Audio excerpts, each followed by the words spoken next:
La guerre, l'exil, le souvenir. Bachar Aboud a été contraint de fuir la Syrie parce qu'il était journaliste. Arrivé en France en 2014, il s'est réfugié à Mont-de-Marsan, puis à Bordeaux, avec sa femme et ses enfants. J'ai quitté mon pays, j'ai quitté mes familles, mon père, ma mère. En fait, c'est pas facile. C'est pas facile quand quelqu'un qui quittait son pays obligatoirement.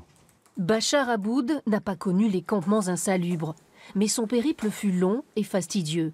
Aujourd'hui, il continue d'écrire des articles et de témoigner. Je suis ici pour oublier qu'est-ce qui se passe là-bas.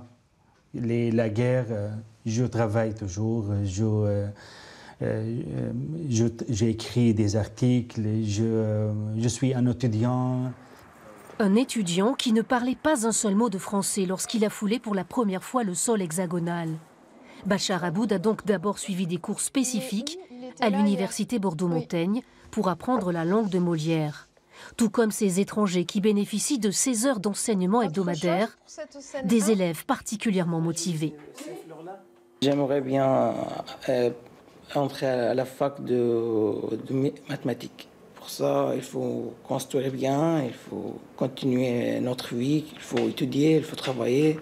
Et pour ça, j'apprends la langue maintenant. Là, donc, vous me l'avez mis à la forme indirecte. Ils ont conscience qu'ils vont souvent rester longtemps. Donc il y a une motivation qui est plus importante pour apprendre le français au plus vite et le mieux possible. Ils ne sont qu'une minorité à poursuivre leurs études. C'est le cas de Bachar. Il prépare un certificat d'études politiques à Sciences Po. Et il est accompagné par les bénévoles du programme Wintegret, un programme grandes écoles pour les réfugiés. Je peux parler dans la rue avec quelqu'un, c'est pas un problème pour moi, mais quand je vais étudier, oui, c'est un peu difficile. Mais il va arriver, hein. Je suis sûr. Vous êtes un combattant. Ah oui, c'est ma guerre maintenant. C'est ma guerre. Une intégration dans la dignité et sans déclassement.